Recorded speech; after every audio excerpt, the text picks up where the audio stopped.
Bonjour, bonjour à tous. Bonjour et bienvenue dans ce book club de l'Anthropocène. Je suis Lucie Campos, je représente ici la Villa Gilet et nous avons fait alliance avec l'école urbaine toute cette semaine pour inviter les différents intervenants du festival à l'école de l'Anthropocène à venir parler pendant un petit temps un peu plus en détail de leurs livres. J'ai le plaisir aujourd'hui d'accueillir sur le plateau Nicolas Nova. Bonjour Nicolas. Bonjour. Et Nicolas Nova, avec vous, nous accueillons un objet étrange qui est un bestiaire de l'Anthropocène qui va paraître d'ici quelques mois, mais dont j'ai eu le plaisir de pouvoir le parcourir déjà. Et c'est un objet bizarre dont on va parler donc maintenant. Nicolas Nova, vous êtes chercheur, vous arrivez de Genève ce matin même, sociologue, anthropologue notamment des technologies. Vous avez une petite connexion lyonnaise puisque vous avez fait, je crois, des études dans les sciences de la vie ici à Lyon. Exactement. Et basé maintenant à Genève, où vous êtes professeur associé à la HEAD, donc Haute École d'Art et de Design à Genève. C'est ça, c'est bien ça. Vous, l'Anthropocène ne vous est pas étranger, mais avant d'arriver à ce bestiaire de l'Anthropocène, vous avez plusieurs publications tournant autour de la culture Internet, autour des smartphones en particulier, sur lesquels vous avez publié une enquête anthropologique en 2020. 2021, voici cet objet étrange, bestiaire de l'Anthropocène. Alors, est-ce que vous voulez nous le présenter en quelques mots et nous dire en quoi ce bestiaire peut être relié à notre idée du bestiaire? Qu'est-ce que c'est que ce nouveau bestiaire de l'Anthropocène par rapport à ce que nous connaissons des bestiaires? Alors l'idée de ce bestiaire de l'Anthropocène, qui est un projet que j'ai réalisé avec le collectif d'Isnovation, Nicolas Maigret et Maria Roszkowska, c'était le fait de reprendre en fait cet imaginaire que l'on a du bestiaire moyenâgeux, de cette représentation de toutes sortes d'espèces, en général animales, mais on a aussi des lapidaires avec des minéraux, des herbariums avec des végétaux, etc., etc. Donc de reprendre cette manière de représenter une compréhension de la nature, avec parfois une description un peu sur le caractère moral ou problématique ou parfois même tout à fait mythique de certaines créatures, et de prendre en fait ce format-là pour aborder aujourd'hui toutes sortes d'espèces, de créatures, de spécimens qu'on sait peu catégorisées parce qu'elles sont entre l'artificiel et le naturel. De prendre en fait tous ces espèces de spécimens, de nouvelles espèces qui sont entre le technologique, l'artificiel et ce que l'on voit dans la nature, et de les décrire de manière, en fait, espèce par espèce, pour proposer une espèce de voyage dans cet Anthropocène. Alors, vous parlez d'espèces, déjà. S'agit-il d'espèces uniquement espèces animales, comme on a pu en parler dans ces derniers jours, ou s'agit-il d'objets? S'agit-il d'espèces animées, d'espèces inanimées? Comment pouvons-nous catégoriser ces différentes choses qui apparaissent dans le bestiaire? Alors, la difficulté, derrière, dès qu'on prend un terme ou une espèce de métaphore comme celui du bestiaire, c'est qu'on fait une analogie avec les espèces. Et dans les bestiaires, on trouve des espèces animales. Nous, on l'a plus tiré un peu plus largement, cette analogie, en mettant dedans pas seulement des espèces animales, parce que l'Anthropocène, ce n'est pas que ça, mais en essayant de cartographier, de donner une espèce de panorama de toutes ces espèces d'hybridation, plus ou moins proches du naturel ou plus ou moins proches de l'artificiel. Donc on peut retrouver, on en parlera, on regardera en détail, mais on peut retrouver par exemple des arbres qui sont en fait des antennes de téléphone mobile, qui ont des formes d'arbres, mais ce ne sont pas des arbres, ce sont en fait des antennes de 2G, 3G, 4G.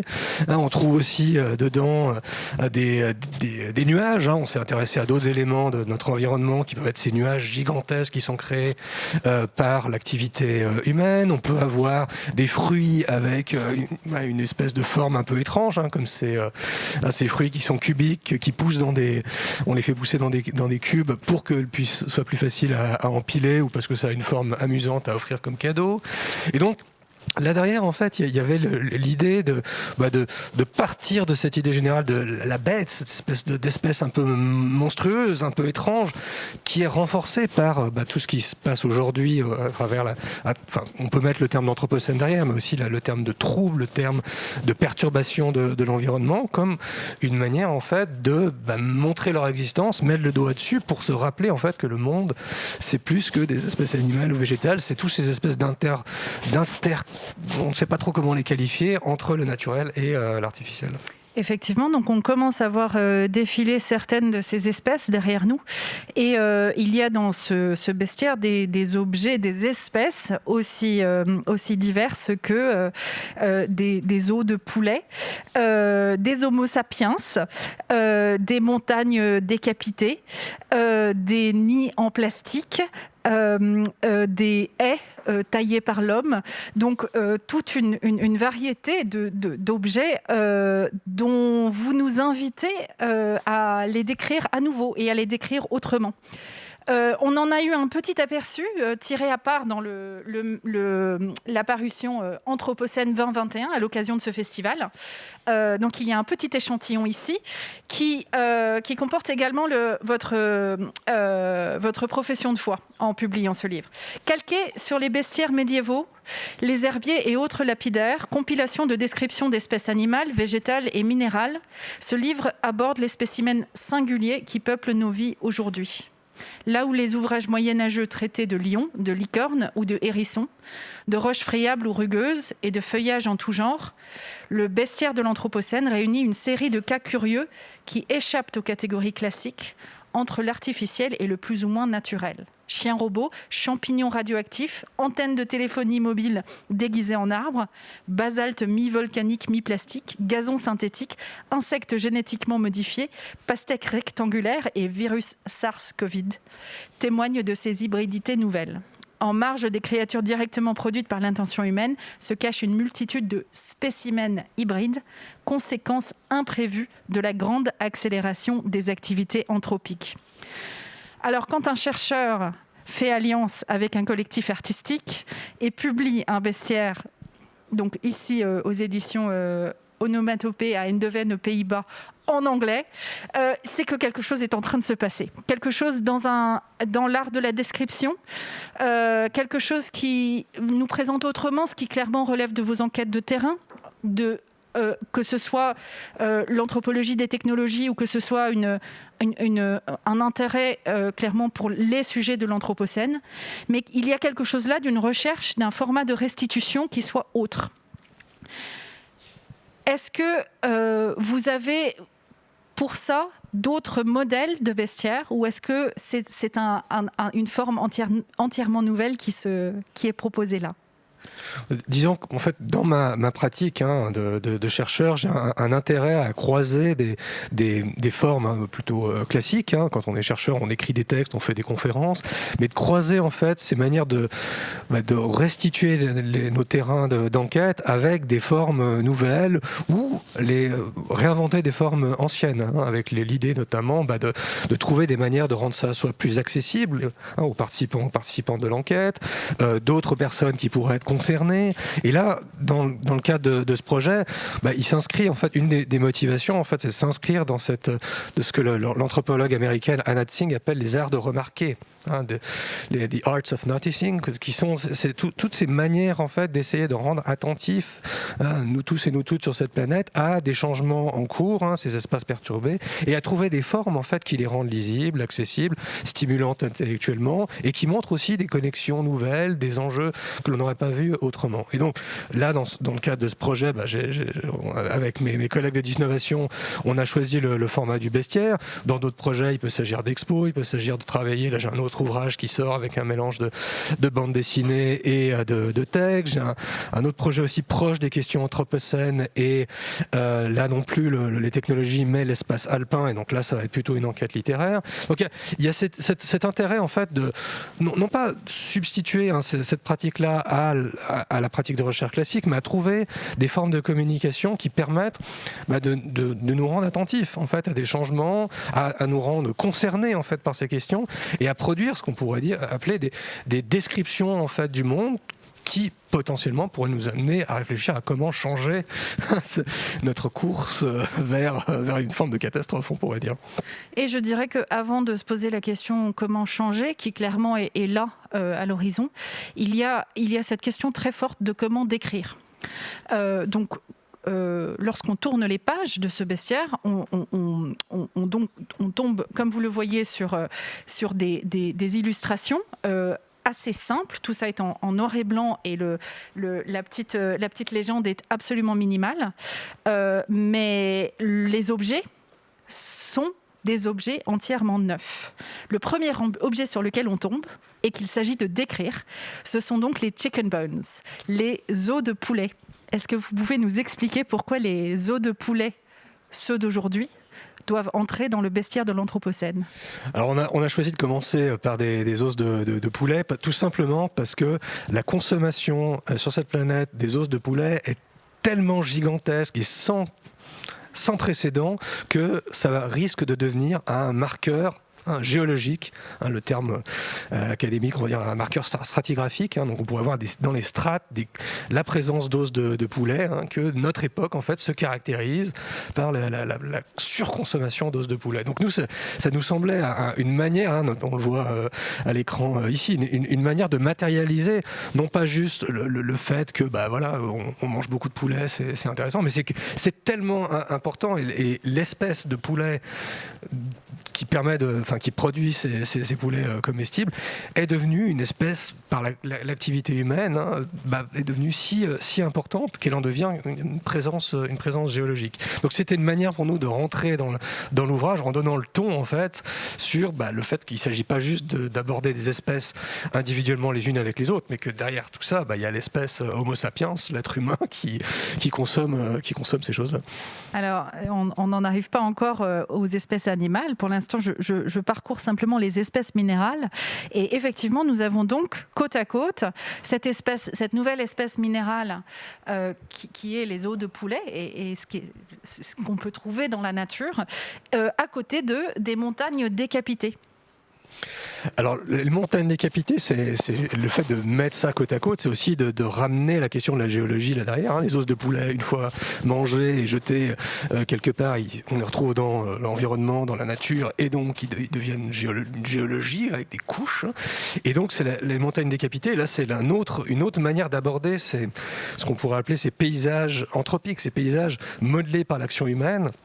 Donc des montagnes, des collines qui sont décapitées, transformées, soit pour en exploiter des minerais, soit parce que géologiquement ça gêne et on aimerait faire passer une route, etc., etc. Et donc le fait de les mettre en regard, et donc là c'est plus juste de prendre des spécimens les uns à la suite des autres, c'est de les mettre en regard les uns des autres pour montrer une progression en fait, que notre activité en tant qu'être humain sur cette planète, ça consiste à manger du poulet qui forme des couches géologiques, à décapiter des montagnes, et donc c'est une manière un peu, on va dire, une façon de matérialiser en fait cette espèce de puissance d'agir que les êtres humains essayent ou ont de plus en plus sur le monde, à tel point que ça le transforme, et on les décrit de manière extrêmement comme ça, minimaliste, avec toutes ces planches.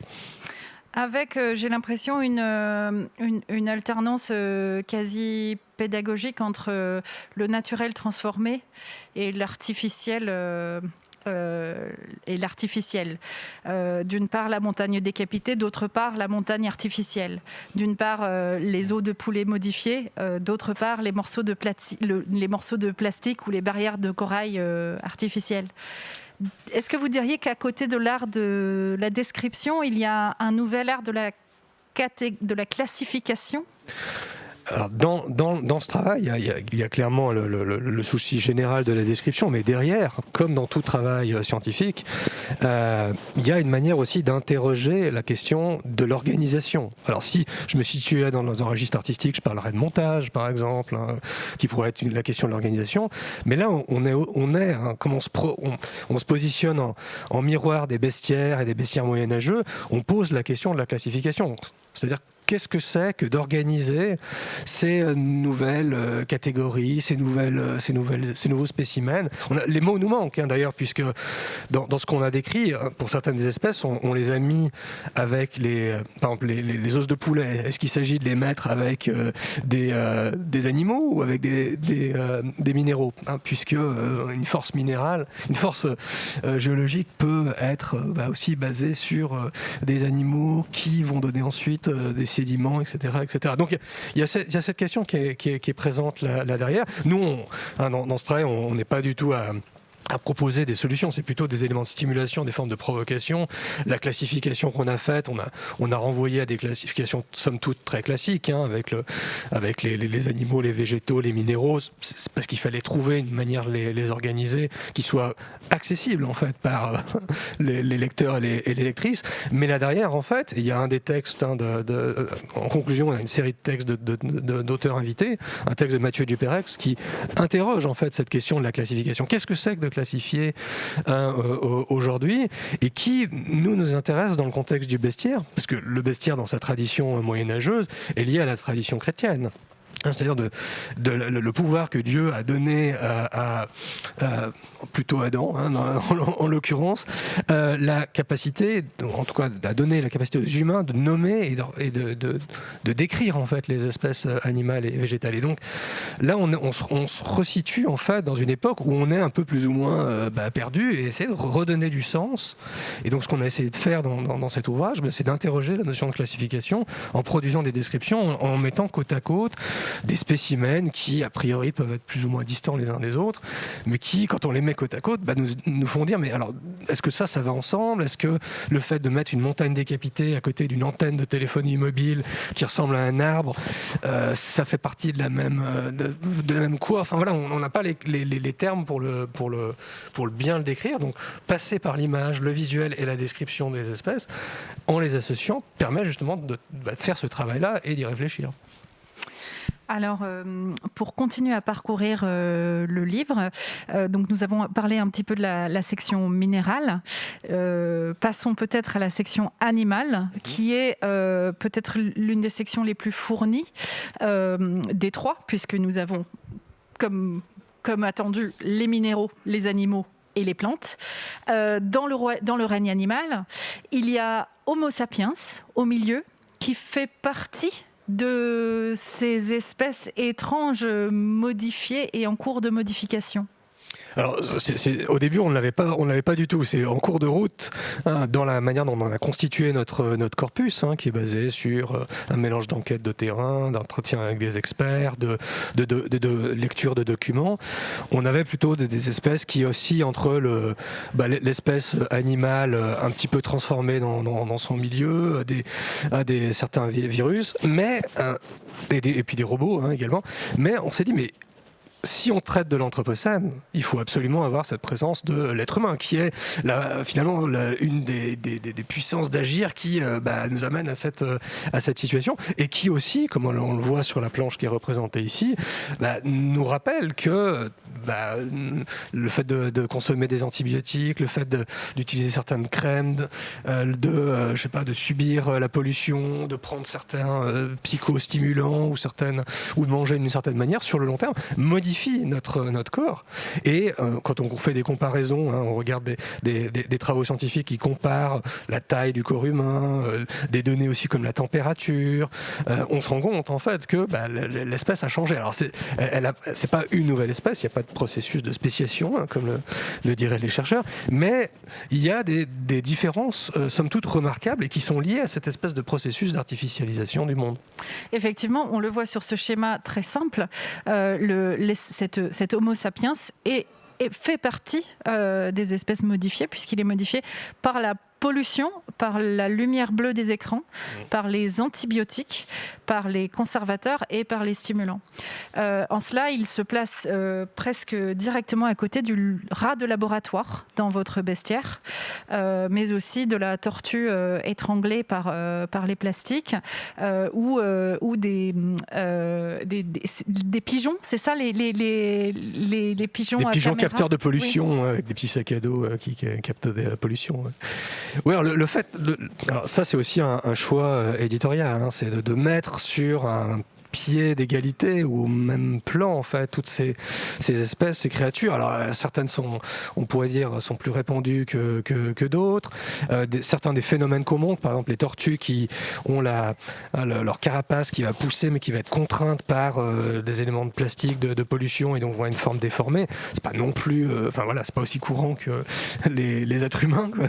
Mais le fait de les mettre tous sur un pied d'égalité dans la description est une manière en fait de montrer, hein, comme je disais tout à l'heure, des enjeux, des questions, des manières dont on doit se sentir concerné en fait par ces problèmes, et ne pas laisser oublier que nous, humains, on fait partie de cette affaire. Et donc, il n'y a aucune raison de nous sortir de cet environnement dégradé. Hein. Et donc, ça renvoie aussi à toutes ces questions d'épistémologie ou d'anthropologie de la nature, dans lequel on a enlevé l'humain comme si c'était une espèce à part, en fait. Alors que non, on l'a subi, comme on peut le voir en ce moment, là, on l'a subi tout autant, cette crise anthropocénique. Et on est responsable également. Donc remettre l'humain parmi les espèces et parmi à l'intérieur de cette équation en cours d'évolution. Il y a donc, après les animaux, les plantes, et nous avons devant nous les champignons radioactifs qui font aussi partie d'une espèce d'imaginaire de la modification par l'homme du rapport à la nature. Est-ce que vous avez travaillé aussi à aller chercher des objets qui ont culturellement marqué plus que d'autres une réflexion collective en cours de construction autour de l'Anthropocène? Alors en effet, dans le travail, il y a une dimension très terrain. Donc typiquement, les antennes, les arbres antennes, je les ai vus, je les ai photographiés. Donc là, c'est des données qui viennent du terrain. C'est une matière de l'enquête qui vient du terrain. Mais dans d'autres cas, ça pouvait être une matière plus anthropologique, qui pouvait être liée à des phénomènes culturels, qui pouvait être liée à la littérature, à des témoignages, à des entretiens. Et donc, alors peut-être pas les champignons, mais les baies. Les myrtilles notamment, qui ont poussé en Ukraine après Tchernobyl, mais même plus loin que l'Ukraine, étaient commercialisées malgré le fait qu'elles contenaient la radioactivité. Et donc ça a suscité toutes sortes de préoccupations, toutes sortes aussi de considérations qui sont parfois esthétiques ou dans des textes en fait de gens qui pouvaient être plutôt des poètes ou de la littérature, ou des enquêtes là plutôt sur le terrain ethnographique. Et donc nous, ces éléments-là, toutes ces petites anecdotes. Alors on a un corpus qui était là, il y a 60 espèces dans le livre à paraître, mais on en avait beaucoup plus. Et ce qui nous a intéressé, c'est de trouver des formes une sélection qui montre non pas une exhaustivité, mais plutôt une certaine diversité des phénomènes considérés, et puis de trouver des manières de les mettre en regard les unes avec les autres. Mais effectivement, il fallait pour cela dépasser juste l'observation directe. Et donc ça, c'est aussi un des points moi, qui m'intéresse là, plutôt scientifiquement, c'est-à-dire comment aujourd'hui, dans l'anthropologie sociale et culturelle, on se préoccupe de phénomènes culturels, mais comment est-ce qu'on ramène la nature, entre guillemets, là-dedans. Et en fait, les manières de passer par les récits, par les mythes, par les contes, par des sources qui peuvent être plus ou moins on va dire, dans les mythes qui se répandent, ou les nouveaux folklores qui se répandent autour de ces objets, les croyances qu'il peut y avoir autour de ces antennes. Il y a la 5G par exemple dans notre affaire, parce que ça, évidemment, c'est des objets de controverse qui en plus sont pas qui ont une matérialité difficile à cerner. Tout ça nous intéresse, donc évidemment on va regarder de la profondeur temporelle. Par exemple, quand on traite, on a des rats ou des canaris qui sont dans les mines. Ça, il y a toute une littérature depuis longtemps sur ces créatures-là. Mais on pourrait dire qu'il y a une sorte de folklore contemporain qui est en train d'émerger et que, en tant qu'anthropologue, je ne veux pas du tout négliger, qui est tout à fait intéressante. Les craintes, les croyances qu'il peut y avoir autour, par exemple, de la 5G, doivent être prises en compte. Et d'où leur présence dans ce document, parce que ça fait partie de la nature artificialisée d'aujourd'hui. Et d'où la pertinence aussi de cette forme bestiaire, puisque les bestiaires n'étaient-ils pas les livres qui permettait de réfléchir à la place de la licorne parmi les espèces, ou à mieux comprendre le lien du rhinocéros légendaire avec le cheval ou la vache. La 5G, c'est la nouvelle licorne d'aujourd'hui. Enfin, c'est le nouveau support d'imaginaire et de fantasme. Voilà, il y a un élément extrêmement intéressant, et une des raisons pour lesquelles on a choisi le bestiaire, c'est que historiquement, les bestiaires étaient une compilation des spécimens tels qu'ils étaient discutés, décrits par les anciens ou décrits par les gens de l'époque. Et pour cela, il y avait des créatures qu'aujourd'hui on qualifierait d'imaginaires, comme des licornes, comme des dragons. Et donc ce que j'ai cherché à faire avec Maria et Nicolas, avec lesquels on a travaillé sur ce projet, c'est aussi de s'intéresser à qu'est-ce que sont ces imaginaires d'aujourd'hui. Alors peut-être la 5G ou des espèces de robots chiens, c'est moins glorieux qu'une licorne, mais ça fait parler, ça fait réfléchir, ça fait douter, ça fait avoir des craintes. Et un autre aspect du bestiaire qui est important, c'est que ces bestiaires, c'était des descriptions dans lesquelles il y avait aussi un propos qui était plus ou moins moral, plus ou moins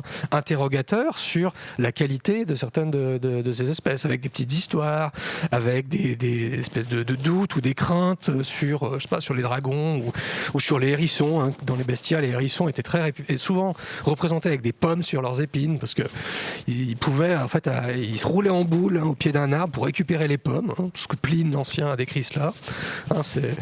C'est pas du tout avéré dans la réalité de la vie des hérissons. Mais donc, le pendant de ces petites histoires des bestiaires, c'est ce que le texte de Pierre-Olivier Dittmar, qui est dans le bestiaire, nous montre. Le pendant de ces choses-là peut être retrouvé aujourd'hui dans des manières dont nous, êtres humains, on essaie de faire sens du monde dans lequel on vit, à travers des craintes sur le Covid, parce qu'il est dedans également, avec le SARS-CoV-2, sur la 5G, sur des nouveaux types de nuages. Et donc il y a une espèce d'imaginaire, d'une sorte d'écologie un peu sombre que l'on essaie de décrire, parce que c'est l'inconnu de l'époque, c'est pas la même inconnue de l'époque moyenâgeuse. L'inconnue de l'époque d'aujourd'hui, c'est celle de notre rapport aujourd'hui et demain à l'environnement. Et le fait de le matérialiser à travers ces espèces nous permet de les décrire de façon singulière pour provoquer l'échange et la discussion. Et dans cette écologie sombre, par la forme du bestiaire, il y a une forme de spectre complet, puisque vous décrivez non seulement les plantes, les animaux, mais aussi les minéraux. Ce qui, en une époque où on parle beaucoup d'anthropocène pour décrire un rapport changeant au vivant, aux espèces vivantes, est assez bienvenu, puisque on a l'impression que vous faites un effort pour aller vers le non-vivant. Est-ce que c'est le cas ? Absolument. Il y a d'ailleurs un texte de Michel Lusso sur ces questions-là. C'était pas quand on a commencé ce travail, c'était pas un point de vue très conscient. C'était plutôt, ça nous semblait évident que se préoccuper dans ce nouveau bestiaire des nouveaux spécimens, il fallait qu'il y ait des espèces minérales. Moi, j'ai toujours derrière la tête que certaines espèces minérales sont en partie liées à des espèces vivantes il y a extrêmement longtemps. Le plastique qu'on trouve dans les nids d'oiseaux, on pourrait faire une analogie avec le fait qu'il vient de certains matériaux de pétrole qui auraient été des dinosaures il y a des millions d'années. Donc il y a une espèce cette manière de réintégrer la variable temporelle dans l'affaire, et une première raison d'avoir les minéraux, pour montrer qu'il y a des cycles et qu'on sépare animaux ou végétaux et minéraux, mais il peut y avoir des trajectoires qui vont de l'un vers l'autre. Ensuite, un autre aspect, c'est que les minéraux sont notre planète, jusqu'à preuve du contraire, est une structure minérale qui évolue. On a quelques exemples ici. Là, il y a des plastiglomérats qui sont des basaltes, c'est-à-dire des roches volcaniques qui agrègent du plastique fondu et donc qui vont donner dans des endroits comme à Hawaï, où il me semble qu'il y en a également, je crois qu'à Madère il y en a également, vont nous montrent de manière extrêmement tangible sensible ce que c'est qu'en fait que l'anthropocène, qui n'est pas juste une question de biodiversité ou de réchauffement climatique. Et je crois qu'il y a même un minerai composé de peinture de voiture. Oui, la fordite. Ouais. La fordite, ça a même une certaine qualité esthétique. Vous pouvez en trouver acheter sur Internet. C'est qu'aux États-Unis, je pense qu'en Europe également aussi, les automobiles étaient peintes avec des couches de peinture. Et donc, avec le temps, on a arrêté de faire ça, mais avec le temps, ça a pris des formes particulières. Parfois, c'est pas une patine, mais ça s'abîme d'une certaine manière. Et puis, quand ça a été découpé dans les casses, dans les endroits où on a jeté ces voitures, il y a ces espèces de roches un peu étranges qui ont une certaine esthétique, qui ressemblent on les appelle aussi l'agate de Détroit, parce que ça ressemble un peu à des agates avec ces couches. Et donc ces exemples-là, ils sont aussi de montrer que j'aime bien cette dimension aussi de l'esthétique que l'on peut apprécier en fait de choses qui sont a priori catastrophiques du point de vue environnemental, mais pour lesquelles nous humains on projette du sens dedans d'une certaine manière. Et le fait de voir exposer des déchets de peinture automobile des années 40 aujourd'hui dans des bijouteries, il y a quelque chose d'extrêmement curieux. Et donc c'est ça aussi l'anthropocène. Merci beaucoup. Alors j'ai une dernière question avant de prendre les questions du public dans un instant. Il va y avoir une partie texte dans l'ouvrage et sans dévoiler l'ensemble des textes qu'on aura le plaisir de découvrir en avril lors de la publication. Il y a une petite bibliothèque de l'Anthropocène dans laquelle s'inscrit cet ouvrage-ci. Quelles sont les références ? Alors, les références clés, moi, en tout cas qui nous ont stimulés dans ce travail, c'est à la fois des travaux d'anthropologues comme Anna Tsing, avec le champignon de la fin du monde, le travail de Donna Haraway également avec cette notion de comment habiter le trouble.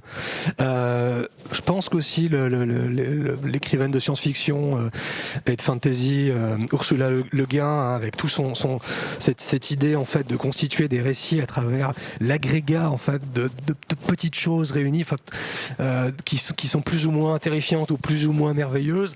Voilà, ça fait partie certainement de cette bibliothèque.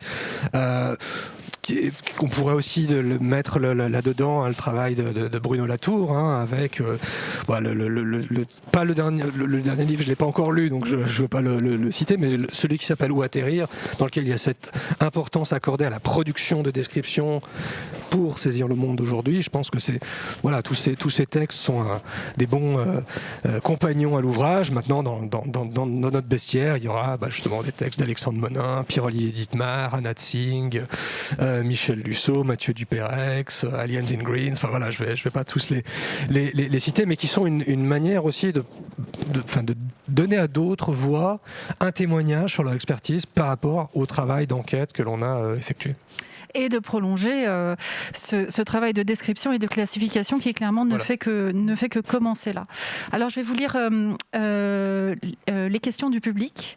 La première: la frontière entre matière organique et synthétique est-elle vraiment claire ? La matière synthétique devrait-elle vraiment être nommée ainsi ? Car toute matière est créée à partir d'éléments naturels. Ne devrions-nous pas plutôt parler d'intensité ou de degré de transformation ? Oui, c'est effectivement une très bonne question qui est liée d'abord à ce dont j'ai parlé tout à l'heure, la difficulté de d'écrire ou de parler de ces différents spécimens. Et par moments, j'ai utilisé le mot d'artificiel, j'ai utilisé le mot de naturel, mais ce ne sont pas du tout des catégories satisfaisantes. Et donc, le fait de parler d'intensité ou de degré de transformation, je trouve ça extrêmement fin. Dans le bestiaire, on a, pour donner un exemple qui est intéressant, il y a par exemple les gazons. Il y a des gazons artificiels qui sont, on va dire, du gazon plus ou moins proche de ce que l'on a dans la nature. Vous voyez, c'est difficile de ne pas utiliser le mot nature, mais du gazon qui pousse, qu'on fait pousser ailleurs, qu'on découpe ensuite en carré, puis qu'on peut aller faire repousser ailleurs. Et donc, un autre degré de transformation, c'est de voir les gazons là qui sont produits avec des plastiques. Alors, ils sont assez... il y a beaucoup de controverses parce qu'il pourrait y avoir ça pourrait favoriser certains cancers. Mais donc, je cite cet exemple parce que le gazon, le premier dont je parlais, après, il pousse, il y a des graines. Est-ce qu'il existe à l'état tel quel dans la nature? Oui, peut-être, mais en général pas avec une certaine densité. Il faut faire uniquement pousser ces plantes-là. Et donc ça nous montre bien que cette question de degré de transformation ou degré de recours à des matériaux plus ou moins transformés, pour éviter le terme synthétique, serait effectivement une manière d'en parler de manière plus logique. Oui. Donc deuxième question. Quels seraient, en plus des os de poulet, les autres marqueurs géologiques de notre époque? Effectivement, en vous écoutant, on a l'impression qu'il va y avoir une nouvelle couche géologique disponible pour les géologues futurs et composée entièrement d'os de poulet broyés. Ouais, alors, il y a les os de poulet, c'est peut-être mettre l'accent sur une dimension particulière. On pourrait parler des plastiques aussi. Je dis des parce qu'il y en a plusieurs.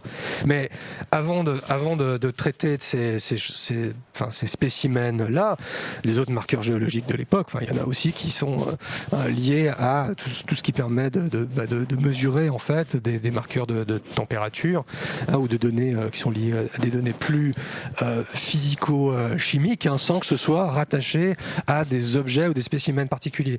Nous, ce qu'on a fait là-dedans, c'est parce qu'il y a un caractère assez marquant de prendre la question des os de poulet ou éventuellement des plastiques, mais en fait, on n'a pas besoin de ça pour le marquer. Il y a d'autres méthodes beaucoup plus rigoureuses pour le faire. Question sur la version française. Alors attendez, je lis la question. Oui, la question suivante. La publication d'une version française du bestiaire est-elle prévue? Effectivement, le bestiaire est actuellement en anglais.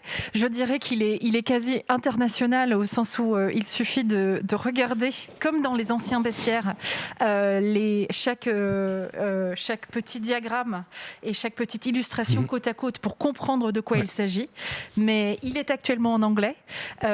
Publié donc aux Pays-Bas, disponible très bientôt. Très bientôt, fin mars. S'intéressant à ce type de description, y aura-t-il une version française? Alors oui, on travaille justement avec l'école urbaine de Lyon, de l'Anthropocène, sur une version française. On attend la sortie de la version anglaise pour traduire tout ça, mais ça c'est prévu. Ouais. Et j'ajouterais, y a-t-il l'idée de prolongement possible de ce travail, puisque vous le disiez, il y a une sélection nécessaire pour faire rentrer tout ça dans un volume qui en définitive fait 60-70 pages et déjà démontre ce qu'il voulait démontrer. Est-ce qu'il y a des prolongements prévus? Est-ce qu'il y a peut-être un travail d'exposition prévu à la suite de ce travail-ci? Alors, le livre fait un peu plus que de 70 pages, qui aura les textes associés, donc ça va faire un bon petit bouquin j'ai plus le nombre de pages, mais plus proche de 150-200. Donc ça lui donne une certaine épaisseur. Il y a effectivement des prolongements sous forme d'exposition, on en discute ici. Théoriquement, sans le Covid, on aurait pu faire l'exposition à Lyon, mais on va voir ce qu'on peut faire dans les prochains mois. À Genève également, il y a peut-être cet été, on va pouvoir faire quelque chose avec un théâtre dans un parc. Et puis dans les prolongements, ce travail-là, et je vois ça comme une étape vers d'autres choses. J'ai un autre projet, comme je disais tout à l'heure, qui est lié à la problématique alpine, prendre l'arc alpin et faire une enquête plutôt entre ethnographie et enquête littéraire sur justement toutes sortes de mythes, d'histoires, de présence en fait de ces espèces dans le contexte alpin. Comment ça nous permet de témoigner du monde aujourd'hui et de saisir en fait comment dans un contexte particulier qui est celui des montagnes, dans l'arc alpin, se posent ces questions-là. Mais c'est un peu un lien indirect, ça vient plus en fait d'un intérêt personnel dans mon travail à traiter de cette question de l'Anthropocène entre le naturel, l'artificiel, l'objet, l'artefactuel et puis un environnement tel que les Alpes ou alors notre planète comme dans le cadre de ce bestiaire. Merci beaucoup Nicolas Nova. Merci pour cette conversation autour d'un livre qui, déjà sous sa forme bestiaire, est absolument passionnant et dont on attend la forme texte comme prolongement de ces réflexions. Merci encore. Merci de l'accueil.